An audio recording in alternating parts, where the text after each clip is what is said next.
여러분 안녕하십니까? 수요일 뉴스투데이 경남 시작합니다. 먼저 오늘의 주요 뉴스부터 보겠습니다. 창녕군의 보조금 관리감독 소홀에 이어 산청군과 함안군에서도 근무평점 조작 정황과 단순 업무 실수 등 공직사회 기강회의가 잇따르고 있습니다. 경남교육청이 음주운전으로 적발된 공무원에게 규정보다 낮은 징계를 준 사실이 적발돼 제 식구 감싸기식 징계라는 비난이 일고 있습니다. 고성군이 위탁 운영하는 요양원에서 생계 지원금을 유용했다는 의혹을 놓고 노사 간 갈등을 빚고 있습니다. 사천에서 경로당을 중심으로 코로나19 집단 감염이 발생했습니다. 대부분 60대 이상 고령층이어서 방역당국이 초비상입니다. 창녕군 체육회 직원이 7년 동안 56억 원의 보조금을 횡령했다는 소식을 전해드렸는데요. 공무원의 기강회의는 비단 창녕군만의 문제가 아니었습니다. 승진 후보자 평점 조작 정황이 밝혀지는가 하면 공무원 채용 시험에서 채점표가 바뀌어서 2순위가 채용되기도 했습니다. 서창우 기자가 취재했습니다. 56억 원의 보조금을 이른바 돌려막기 수법으로 횡령한 창녕군 체육회 전 직원 A씨. 무려 7년 동안 공금을 유용해왔지만 창녕군은 올 초에야 확인했습니다. 관리 감독을 소홀히 했기 때문입니다. 지방보조금 관리 기준엔 보조금 사업이 끝나면 거래 내역을 포함한 통장 사본 등을 확인해야 하지만 이를 지키지 않은 겁니다. 확인해야 되는데 그냥 정산서 제출된 그 증빙서만 가지고 그냥 만연히 그냥 확인만 했다. 이렇게 되는 거죠. 공무원 기강회의는 이뿐만이 아닙니다. 산청군에선 승진 후보자의 평점이 조작된 정황이 경상남도 감사에서 드러나 경찰이 수사에 착수했습니다. 군수결재와 근무성적평정위원회의 심사를 거친 근무성적 서류를 인사 담당자가 임의로 파기하고 재작성한 겁니다. 이렇게 승진 후보자 순위가 바뀐 공무원만 3년간 210명이나 됩니다. 업무량이 많든 적든 사실은 절차적인 어떤 하자가 있었던 거는 그건 사실 저희가 감사 지적받은 대로 잘못한 거는 잘못이 맞는 거죠. 함안군에선 지난해 일반 임기제 공무원 채용 당시 채점표를 바꿔 작성했다 2순위가 채용되기도 했습니다. 인사 담당자의 잘못된 표기 때문이었습니다.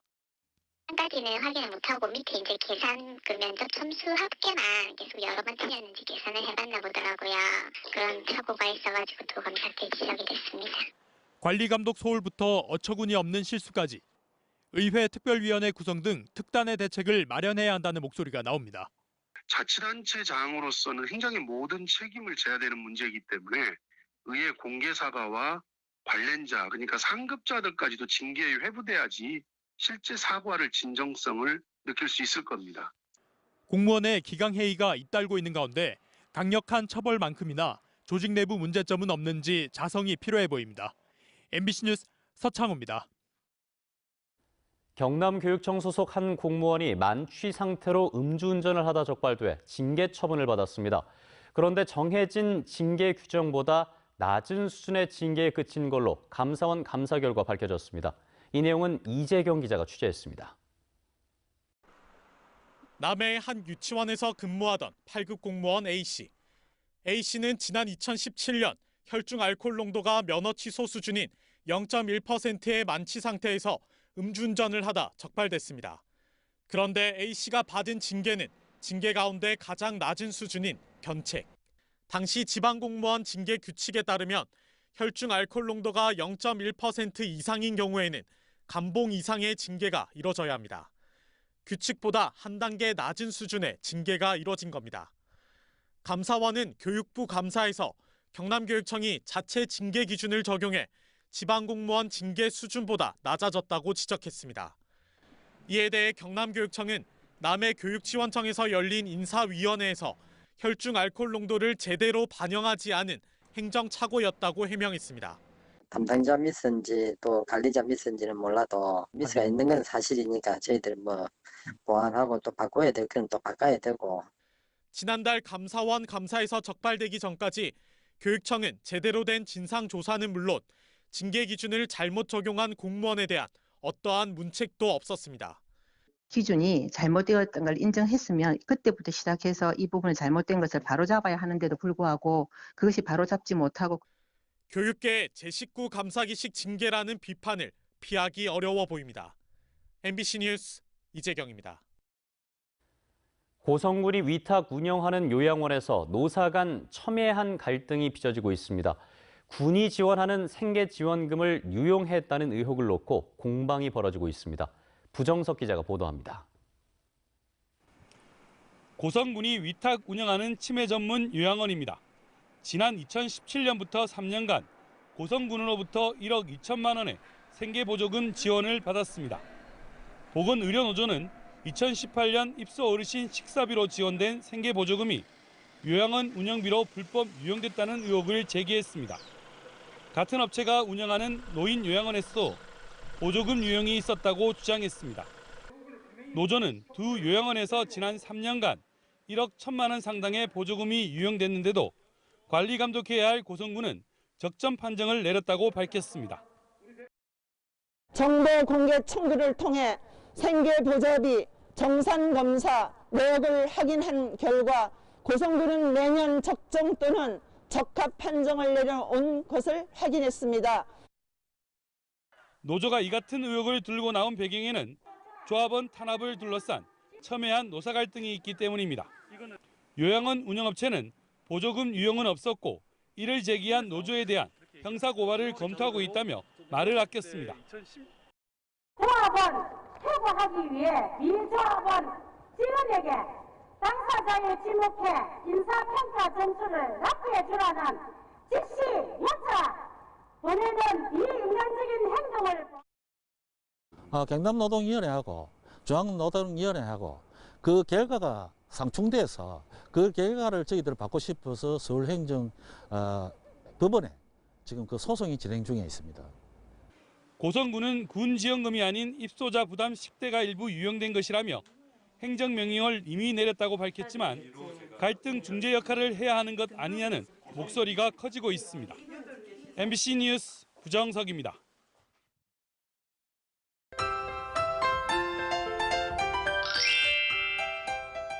메마른 날씨가 이어지고 있습니다. 창원, 김해, 양산, 밀양에는 건조주의보가 발효 중인데요.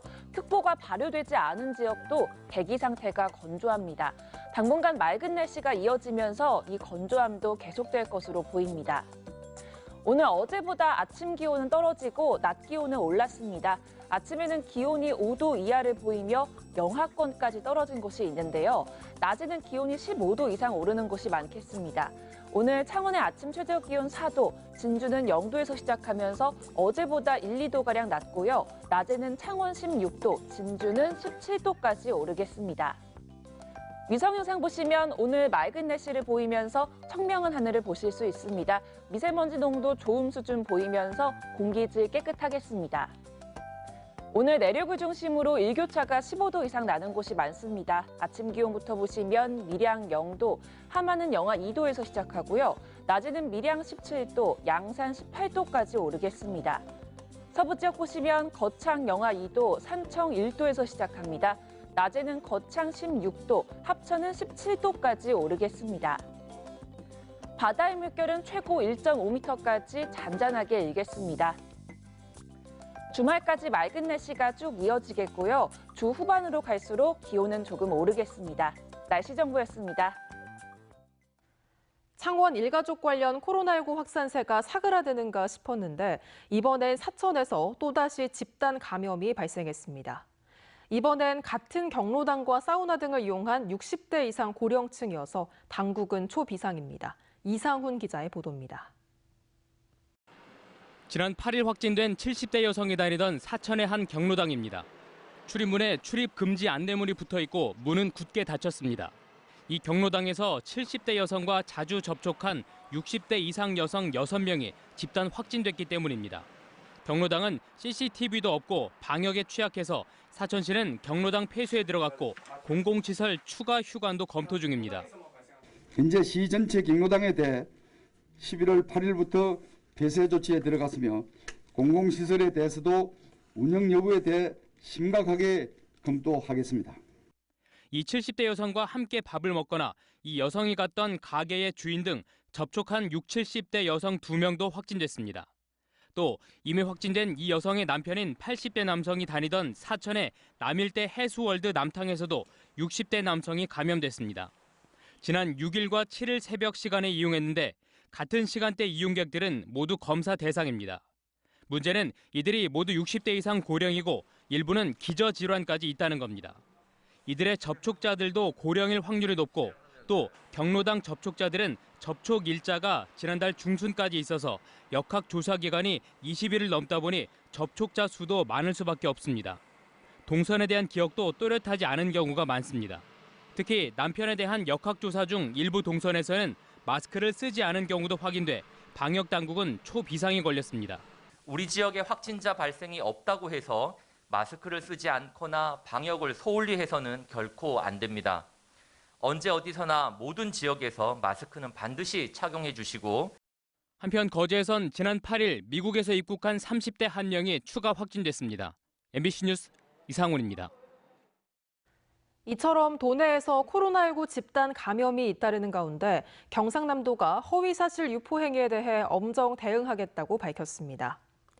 도는 질병관리청 지침대로 이미 방역이 끝나고 접촉자가 파악돼 공개하지 않은 동선을 마치 당국이 고의로 은폐하는 것처럼 허위사실을 유포하는 사례가 잇따르고 있다며 강력한 법적, 행정적 조치를 취할 것이라고 밝혔습니다. 33년 전 87년 6월 민주항쟁은 군부 독재를 끝내고 대통령 직선제를 이끌어낸 대표적인 민주화 운동인데요. 그 당시 경상대학교 학생들도 고속도로까지 점거하며 민주화의 불씨를 키웠는데 최근 그 항쟁을 기념하는 표지석이 세워졌습니다. 이종승 기자입니다. 전두환 정권에 맞서 대통령 직선제 요구가 거셌던 33년 전 1987년 6월 17일 경상대학교 학생들은 남해 고속도로를 점거해 11톤 LPG 차량 2대를 탈취한 뒤 군부 독재 타도를 외치는 시위를 벌였습니다. 당시 이 소식은 전국적인 이슈가 됐고 서울에서 잠시 사그라들던 반독재 투쟁의 불씨를 다시 지피는 도화선이 됐습니다. 6월 17일 고속도로 점거와 LPG 탱크로리 증발은 그 투쟁의 열기를 고조시킬 수 있는 재점화를 한 그런 투쟁이었다. 서부경남 6월 항쟁의 중심이었던 경상대학교에 당시의 투쟁 정신을 기리는 표지석이 세워졌습니다. 옆면에는 박종철 물고문 치사 사건을 상징하는 탁친이 억하고 쓰러졌다로 시작하는 시가 새겨졌습니다. 민주주의는 끊임없이 교육돼야 한다는 교훈을 되새기기 위해서입니다. 기념한다는 것은 그냥 기념하는 것이 아니라 잊지 말자는 것이고 다시는 과거와 같은 어떤 좋지 않은 역사가 반복되지 않도록 하기 위한 교훈이고. 6월 항쟁 당시 경상대 학생들의 집회와 시위 장소였던 중앙잔디광장도 지난 1996년 중앙분수대로 바뀌었다가 2014년 잔디광장으로 복원된 뒤 지난해 민주광장이라는 공식 명칭으로 되살아났습니다. 작고 소박하지만 6월 항쟁을 기억하려는 노력이 오늘도 이어지고 있습니다. MBC 뉴스 이종세입니다. 투데이 경남입니다. 군수품 현장 품질 기술 혁신 분임 경진대회가 오늘 오전 11시 50분 창원 그랜드 머큐어 엠베서더에서 열립니다. 함안군 지역사회 보장 대표 협의체 회의가 오늘 오후 2시 함안군청 별관 3층 회의실에서 마련됩니다. 제4회 진주시 파크골프 협회장기 대회가 오늘 오전 9시 20분 진주 종합경기장 파크골프장에서 진행됩니다. 하동차 국제포럼이 오늘 오전 10시 켄싱턴 호텔에서 개최됩니다. 지리산 형제봉 일원에 산악열차와 케이블카 등을 건설하는 알프스 하동 프로젝트에 반대하는 1인 시위가 세종시 기획재정부 앞에서 시작됐습니다. 지리산 산악열차 반대대책위원회는 기획재정부가 지리산을 훼손하고 반달가 숨곰의 생존을 위협하는 알프스 하동 프로젝트 논의를 지속해 지역 갈등만 조장하고 있다며 주민, 환경활동가, 문화예술인 등이 참여하는 1인 시위를 이어갈 계획이라고 밝혔습니다. 진주 실크박물관 건립 사업이 문화체육관광부의 국립박물관 설립 타당성 사전평가를 통과했습니다. 진주 문산 실크 전문단지 내 2천여 제곱미터 터에 오는 2023년 하반기에 문을 여는 진주 실크박물관은 야외 공연장과 패션쇼장을 갖춘 복합 문화 공간으로 활용될 예정입니다. 김장철을 앞두고 남해안 생굴 경매 가격이 지난달 첫 경매 후 고공행진을 이어가고 있습니다.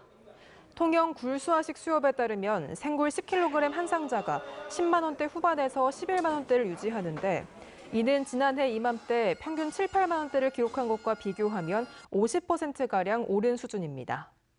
이는 올해 남해안 빈산소 수괴로 굴을 비롯한 폐류가 대량 폐사한 데다 위판 물량 자체가 줄었기 때문으로 분석됩니다. 사회 환경적 가치를 반영한 지속 가능한 기업을 보여주는 ESG 평가에서 경남의 상장사들이 저조한 성적을 받았습니다. 한국기업지배구조원이 경남에 주소를 둔 상장사 90곳 가운데 41곳에 대한 ESG 평가를 한 결과 한국항공우주산업과 현대위아, 두산중공업 등 6곳은 우수인 A등급을 받았지만 11곳은 양호, 보통과 취약평가를 받은 곳도 24곳이었습니다. 창원시가 한국자산관리공사 캠코와 옛 육군대학터의 국민체육센터를 조성하고 강서특군의 기업 입주 공간을 만들기 위한 위수탁 계약을 체결했습니다. 이번 협약에 따라 캠콜은 350억 원을 들여 옛 육군대학 부지에 지하 1층, 지상 5층의 국민체육센터를 짓고 성산구 성주동 강서특구안은 혁신적인 기업이 입주할 수 있는 시설을 건립해 강소기업을 육성할 계획입니다. 경상남도는 오는 17일 경남도 종합계획 수립을 위해 도민과 관계 전문가 온라인 공청회를 엽니다. 도 공식 유튜브 채널인 경남피셜에서 진행하는 이번 공청회엔 도민 누구나 참여할 수 있습니다. 도는 공청회 이후 도시계획심의위원회 심의와 국토교통부 승인 고시 등을 거쳐 올해 안에 종합계획을 최종 확정합니다. 21대 총선 당시 공직선거법을 위반한 혐의로 기소된 3명에게 벌금형이 선고됐습니다. 창원지법 형사 2부는 가짜 여론조사 결과를 유포한 A씨에게는 벌금 150만 원을, 음식을 대접한 B씨에게는 벌금 100만 원을, 특정 후보를 비방한 C씨에게는 벌금 300만 원을 각각 선고했습니다. 재판부는 후보자에 대한 평가에 영향을 미치고 자유로운 의사결정을 방해할 만한 내용이라 죄질이 좋지 않다며 양형의 이유를 밝혔습니다. 경남경찰청은 올해 1월부터 지난달까지 경남에서 발생한 보이스피싱 범죄만 870여 건이 넘어 피해액만 143억 원에 달한다며 각별한 주의를 당부했습니다. 경찰은 보이스피싱 현금 수거책을 모집한 뒤 이들이 피해자로부터 현금을 직접 받아 송금하는 사례가 많다며 어떤 기관에서 현금을 요구하는 경우 보이스피싱인이 주의해야 한다고 강조했습니다. STX 조선해양이 자문사인 한영 회계법인을 통해 투자 유치 공고를 내며 새 주인 찾기에 나섰습니다.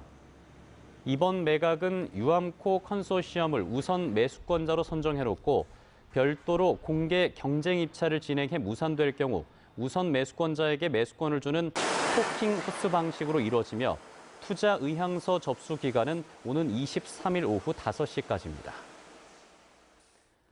경남교육청이 이번 달 중으로 안시무산 3만여 개를 도내 중고등학교와 특수학교에 전달할 예정입니다. 이번에 보급되는 안시무산은 갑자기 비가 올 때 미처 우산을 준비하지 못한 학생들의 불편을 해소하기 위한 것이며 비 오는 날 안전을 위해 노란색으로 만들었습니다.